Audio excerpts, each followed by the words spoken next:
কত হলো? 350 টাকা।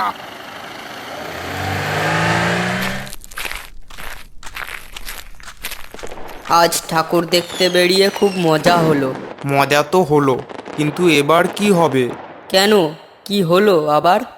আমরা তো দুজনে একসাথে বাড়ি চলে যাব, কিন্তু অর্জুনকে একা একাই ওই অন্ধকার রাস্তাটা দিয়ে বাড়ি যেতে হবে।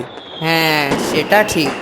এমনিতেই নাকি রাস্তাটা ভালো না, তার ওপর আবার এখন রাত 2টো বাজে। আরে এত চিন্তা করিস না, কিছু হবে না। আর তেমন কিছু হলে তো ওই রাস্তার ওপরে একটা পুরনো কালী মন্দির আছে, ওখানেই ঢুকে পড়ব। আলোচনা করতে করতে সেই জায়গায় এসে পৌঁছলাম, যেখান থেকে ওই দুই বন্ধুর থেকে আলাদা হয়ে আমাকে অন্য রাস্তা ধরতে হবে।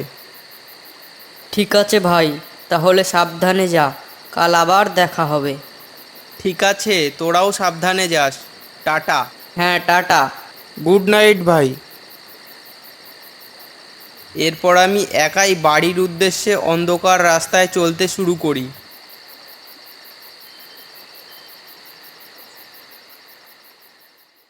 বাজির আওয়াজ ক্রমশ বিলীন হতে থাকে, শেয়াল ও ঝিঝি পোকার ডাক বাড়তে থাকে। আমি আমার মোবাইলটা বের করে ঘাঁটতে ঘাঁটতে এগোতে থাকি। সব কিছুই ঠিকঠাকই চলছিল, কিন্তু কিছু দূর গিয়েই আমার ফোনের আলোটা হঠাৎ করে অফ হয়ে যায়। যা, ফোনটা হঠাৎ করে অফ হয়ে গেল কেন? হয়তো ফোনের চার্জ শেষ হয়ে গেছে। এরপর আমি ফোনটা রেখে দিয়ে আবার হাঁটতে শুরু করি।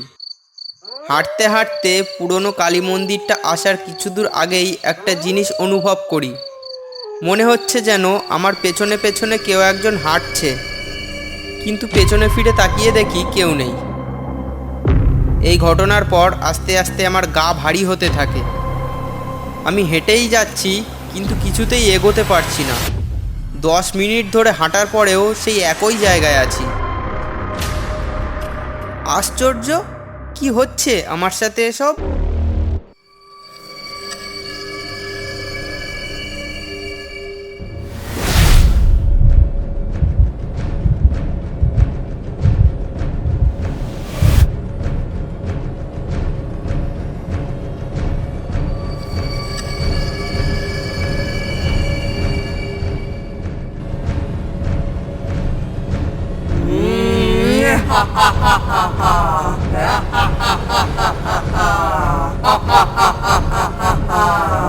এরপর আমি দেখি যে লাল চোখওয়ালা কিছু একটা আমার দিকে ধীরে ধীরে এগিয়ে আসছে।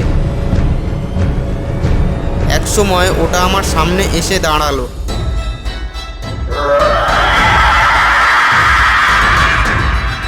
তাকে দেখেই আমার হাত পা কেমন ঠান্ডা হতে থাকে, বুকের ধকফকানি বেড়ে যায়। আমি কি করব কিছুই বুঝতে পারছিলাম না, শুধুই মনে মনে ঠাকুরকে ডাকছিলাম। অনেক দিন আমি একা আছি, এতদিন পর একজনকে পেলাম যাকে আমি আমার সঙ্গী বানাতে পারবো।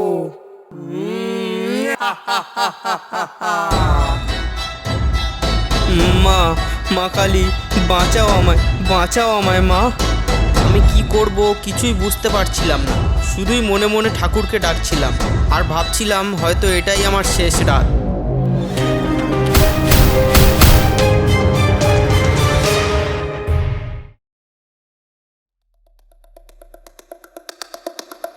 হঠাৎ করেই আমার চোখ যায় ওই পুরনো কালী মন্দিরটার দিকে।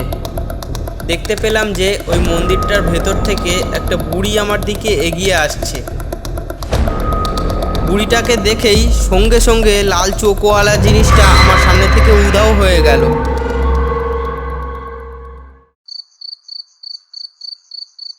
তুমি কে গো বুড়িমা? তুমি আমায় চিনবে না। তুমি এত রাতে এই রাস্তা দিয়ে এসেছো, আর কোনোদিন এত রাতে এই রাস্তায় আসবে না। ঠিক আছে বুড়িমা, আমি আর কখনো এত রাতে এই রাস্তায় আসবো না। আজ তাহলে আসি বুড়িমা। ঠিক আছে, যাও, কিন্তু তুমি এগিয়ে গিয়ে আর পিছন ফিরে তাকাবে না। ঠিক আছে। এই বলে আমি এগিয়ে যাই। তারপর সেদিন ওই রাস্তায় আমার আর কোনো অসুবিধা হয়নি।